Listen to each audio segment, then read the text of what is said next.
Hello everyone. Whoa! Don't fall off the mountain.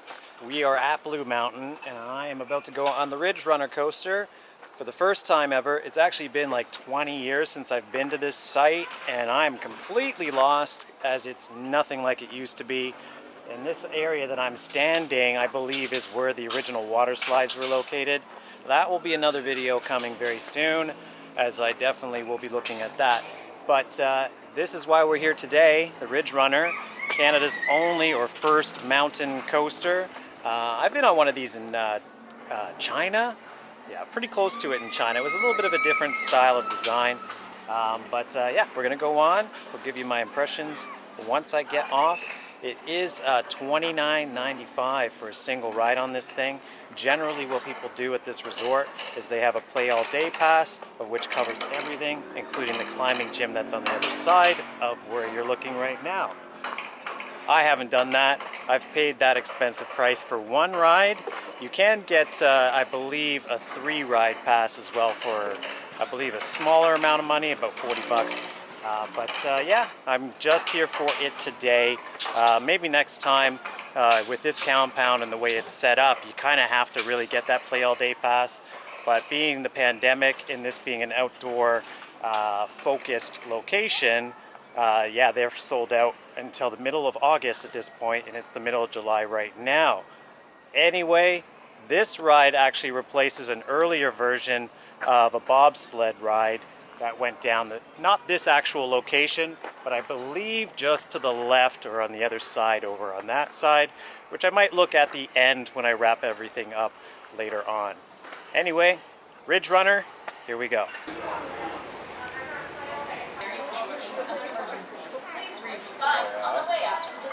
You can go, you're not in the shot.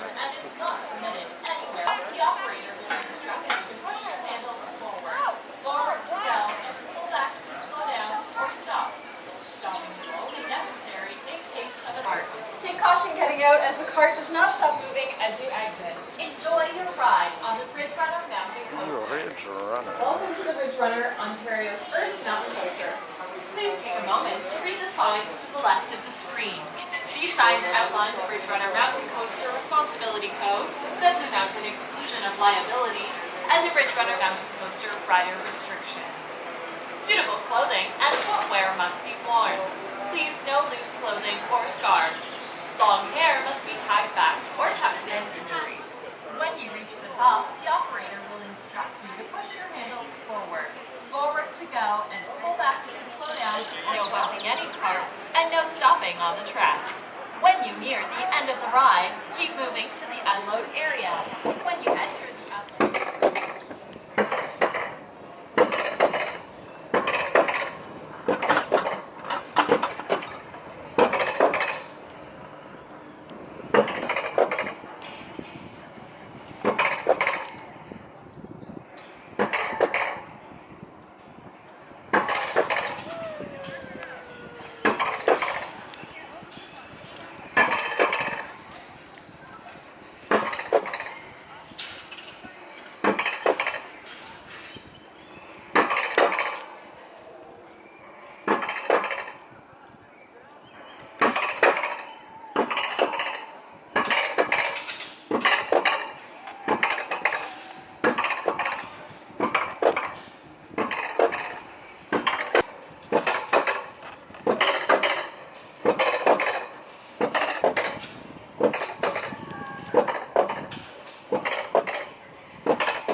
Okay, so we're all done with the Ridge Runner, and as explained before, it is a pricey mountain coaster, but surprisingly fast and pretty good. Now, with what I performed there, there was some difficulty at the beginning of getting full speed from the top, so I didn't take it from the full, all out from the top.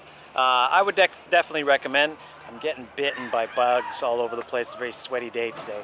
So, yeah, it was surprisingly fast, and there wasn't much automatic braking that I noticed. I believe that you get up to a certain velocity, and then it kicks in. But when it was doing those sort of like weaving patterns and the bunny hills and all that kind of areas that I thought that it would actually slow the car down, it seemed to take it at full speed, so that was kind of exciting.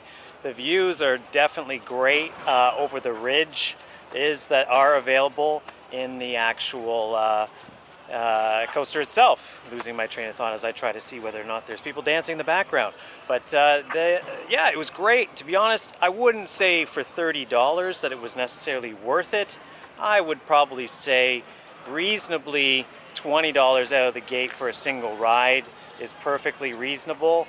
But yeah, I definitely wouldn't recommend say a single ride. If you're here, you probably want to do the full package. That way you can ride it unlimited at different times of the day. Would definitely be great. You know, say take a midday ride and a night ride. There was no wait to get on it. There was, as I believe I explained earlier, or I didn't explain it, but there is a queue.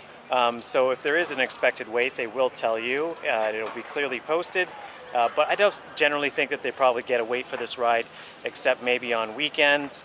But that being said, you do have to watch the video in its entirety before you get on.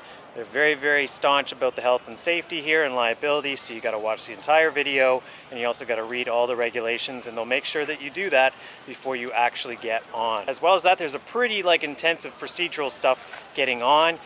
During COVID, this might not apply hopefully in a couple of years, but you do have to check in for your ride on the phone or on a phone in order to get a place in line, so that way you can actually technically do a virtual queue during COVID.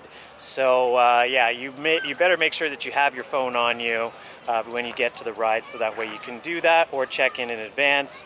And there you go. They don't get many single riders, I think, on the ride, so like the procedure for me was a little bit more confusing.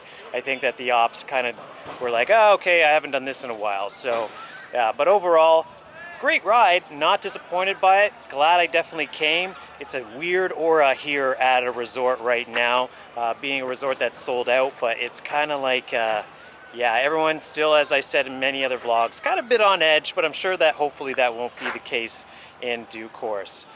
Anyhow, Ridge Runner, a surprisingly good ride. I was expecting not to like this too much considering the price point, but I'm just glad to get a new credit, to be honest with you.